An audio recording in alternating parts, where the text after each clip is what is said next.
everybody, Mike Iaconelli back out in the shop with another video for you today. And in today's shop, we're talking about a technique that's relatively new to me and relatively new to the fishing world. We're going to be talking about a technique that combines two of my favorite things into one. And in today's shop, we're going to be talking about the technique called Ned Jigging or the Ned Jig. When you look at this bait, it's really self-explanatory on what Ned Jig is or what Ned Jigging is. And it is a skirted jig with a Ned rig on the back. More specifically, a soft plastic stick bait on the back. And really, it does combine two of the most effective things you could do. Skirted jig, look at my video library. Look at all the videos I have on how much I love a skirted jig. I love it. Catches big ones, you can power fish it, and it catches big bass. You combine that with one of the most effective finesse techniques, which is the Ned rig, right? Just a little short, stubby worm, very, neutral in its motion, no big action, just subtle movement. But that's the beauty of Ned rigging. So the Ned jig is combining those two into one. This system's a little different than the finesse system. So, there are a lot of little tiny jigs out there. This is the missile micro jig. We've got the micro football jig. And I've been doing something like that for a long time on a spinning rod with light line. But this is a power fishing technique.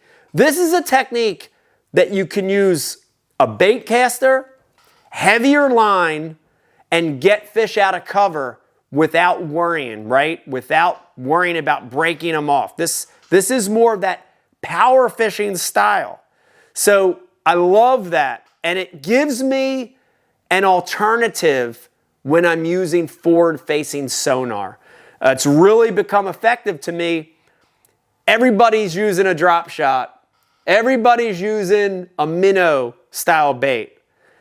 A lot of times those fish get conditioned and all of a sudden this Ned jig comes past them and it just does something different and it gives those fish a reaction. It gives them more of a reaction kind of strike. All right, let's go over this bait and I want to talk to you a little bit about the kinds of jigs that I'm picking. I want to talk to you about the trailer that I'm putting on and a little bit of how I modify my jig. After we show you that, I'm going to get into the two techniques that I'm using for my Ned jigging. And then we'll talk about the rod and the reel. All right, let's start with the jig. For Ned jigging, I'm not using big full-size jigs. So, a big football head jig or a big full profile style jig. I'm not using those. I'm using regular pork trailers, action trailers. I'm using that for the big presentation. But when I'm Ned jigging, I'm using a more compact style jig. The great thing is this style jig has really caught on and there's a lot on the market now. 5-10 years ago, you could hardly find these. Now there's a lot out there and you know which one I throw. This is the Missile Mini Flip Jig, right? So 1/4 ounce all the way up to 3/4. But the 3/8 and especially the 1/2 ounce is what I'm doing a lot of my Ned jigging with, okay? So 1/2 ounce jig. When that jig comes out of the pack, there are two quick modifications that I'm doing with the jig when I'm Ned jigging. So the first thing I'm going to do is I want that skirt to be more trim. So the first thing I do is I look at that skirt and I literally want to cut it back to almost the back of the bend of that barb. Okay, so I just hold that up. I look at the skirt, and then I'm going to take a lot of that material off the back. So I'm really going to shorten that skirt up, and that skirt almost just becomes sort of like a puff in the front. And when I start talking about how I fish it in the action, you're really going to understand why that little short puff in the front is important. Okay, so I cut the skirt. The next thing I do on this technique is I like to thin out that guard. So I really want to cut that fiber guard down to just above the point of the hook. So I measure it with my thumbnail, I pull it down, and I get rid of, let's call it about 1/8 of the guards. So I just want it just above the point of that hook. The other thing I'm going to do is I'm going to spread that fiber guard left to right, and then you don't have to be exact on this, but I want to take about 30% of that guard out. And the way that I do it is I go left, right a couple times, and then I grab the whole thing, and then I separate about 30% of it. And when I do that, I pull it away, and I cut as low as I can cut. And that just gives me a little bit finer guard. Still works great through wood, rock, grass, but it lets me get a little better hookup percentage, okay?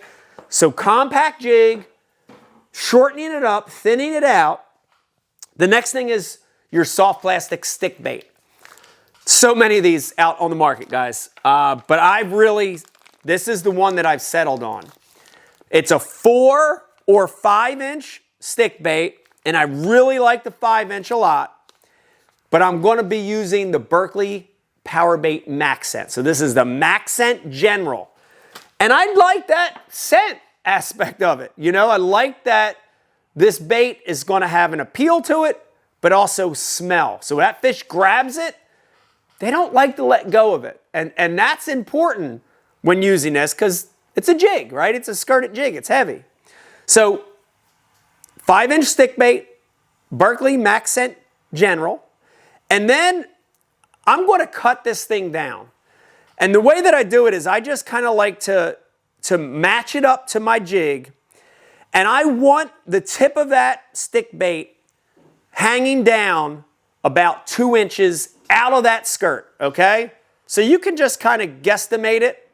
I make a mark with my finger. So right here, it's just above the middle point of that egg sac. So I can make a little mark right there. And then the same thing, I'm going to get my scissors and I'm going to just cut that thing down, okay? So I've taken a 5 inch stick bait, cut about 2 inches of it off, and then I'm just going to thread this thing on. This is such a simple procedure, guys. I'm just going to thread it on, make sure it's nice and straight, bring it around.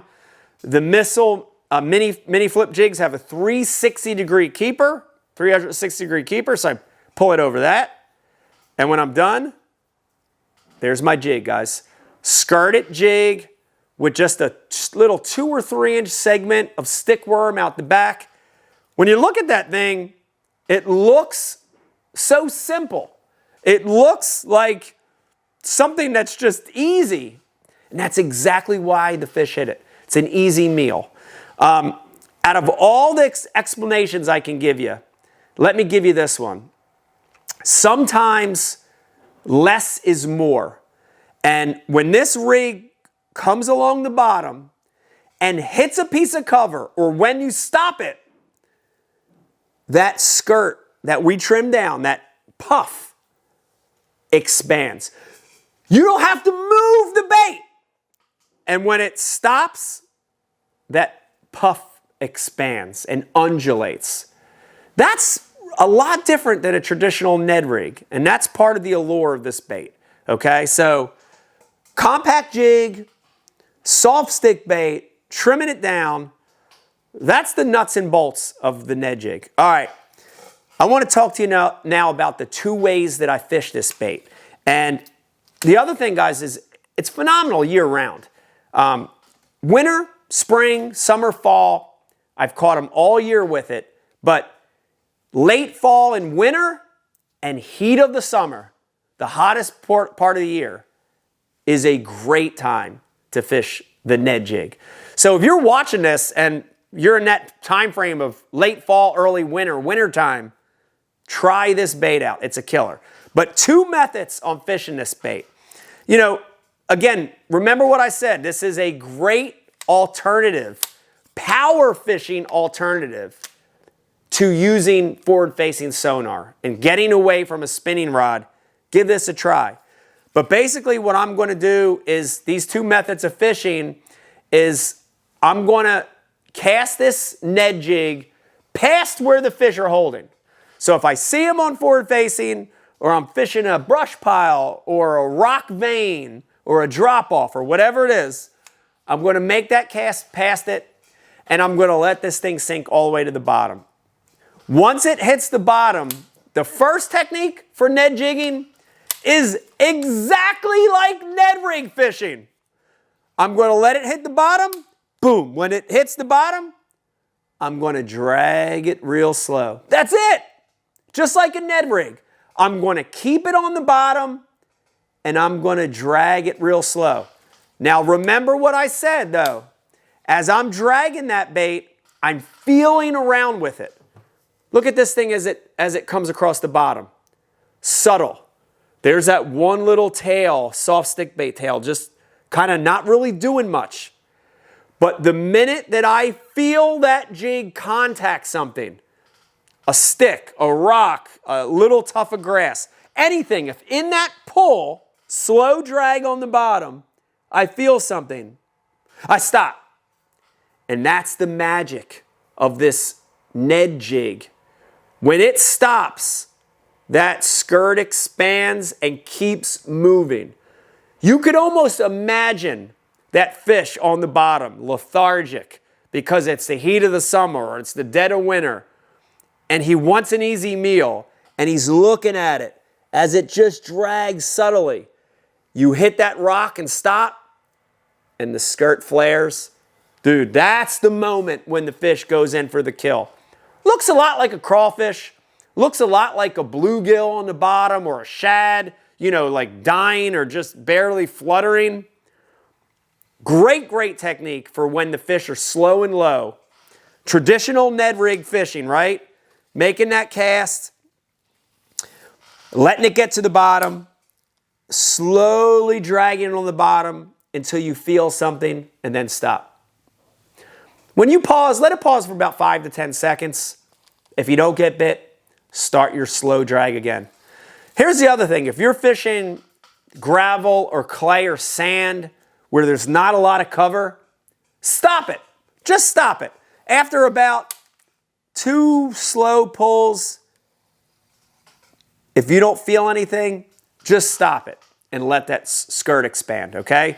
So method number 1 for Ned jigging is just like a Ned rig, just dragging it slow on the bottom. But method number 2, I've had a lot of success with, and there's also been a lot of national bass tournament wins using this technique. And this technique for Ned jigging, you're going to impart the action on it. Works great on those forward-facing fish, right? Same thing on the cast. I'm casting past my target. Whether I see that fish on forward-facing or I see the brush pile, I'm casting past it. I'm watching it fall, keeping an eye on that line as it falls. Boom. Once it hits the bottom, on this method, dude, I'm going to shake my rod tip. I'm going to really shake it without moving the jig forward much, right? So it hits, and I'm going to shake, little tiny rod tip shakes, and I'm going to slowly move my rod up. So I'm shaking, shaking, shaking, shaking, shaking until I get to about 12, and then I'm going to stop again. Same thing in the regular dragging method. That pause, letting that skirt expand. If I don't get a bite, I reel back down to 3, and I shake, shake, shake, shake, shake, shake, shake, shake, shake. So on this one, that shaking motion, not only is that skirt undulating, but that little tail, almost like a Ned rig if you were throwing on a spinning rod or a shaky head, where that little tail just is, that little pin tail, just tick, tick, tick, tick, tick. And that motion can be a big trigger, right? So slow shaking is the second method for the Ned Jig. All right, guys, let's talk about tackle. Here's the good news. If you want to try this technique, Ned Jigging, the Ned Jig style fishing, you can use the same exact rod and reel that you've been using for your regular casting jigs and pitching jigs, right? My favorite is a rod that's 7 foot to 7'4", but if I had to pick one, it's a 7'2" medium heavy. 7'2" medium heavy.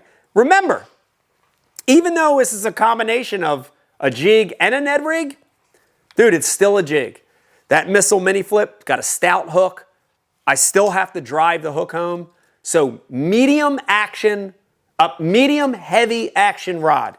7 to 7'4", 7'2" medium heavy is my favorite. Reel, guys, I want a fast gear ratio casting reel. So, you know, fast nowadays is 8-to-1 or faster. So this is the Xenon. It's 8:3-to-1. Great ratio. Something faster. And the reason for that is those bites. If I'm dragging it and I pause it and one smokes it and the line goes slack, I really want to take up the slack and drive that hook home. The other thing on a fast gear ratio reel is if I hook them in heavy cover, Ned jigging, that allows me to get a lot of line, pulling a lot of line to get that forward momentum. All right, so faster gear ratio reel. Last but not least, line 100% fluorocarbon all the way to the knot. I'm not using mono. I'm not using braid. I'm not using braid with a fluorocarbon leader. I'm using fluorocarbon to the knot on the spool. And the reason for that is fluorocarbon sinks, it's very dense, and I want that to let this jig get down, and I also want that a little bit of stretch, right? Fluorocarbon's got a happy medium on stretch. I want it to have a little bit because when I jack them with that big hook, I want there to be just a little bit of stretch. Fluorocarbon's also invisible, so for those clear water fish you're looking at on forward-facing sonar, you're going to get a couple more bites. Guys, I hope you enjoyed this video talking about the ultimate hybrid technique. Fishing a skirted jig, fishing a Ned rig, combine them, and you've got the Ned Jig technique called Ned Jigging. Give it a try. It's pretty effective. If you like what you're watching, do me a favor. Stop. Hit the subscribe button. Subscribe to my channel. If you're already a subscriber, tell your fishing friends about Mike Iaconelli Fishing on YouTube. We're here to help you become a better angler. Have a good one. Give this technique a try, and you're going to catch more bass. Bye. Hey everybody, Mike Iaconelli. I hope you enjoyed this week's In the Shop. I hope you learned a little bit. And if you like these videos, remember, there's a whole boatload. Check out these two, and you're going to learn more about bass fishing.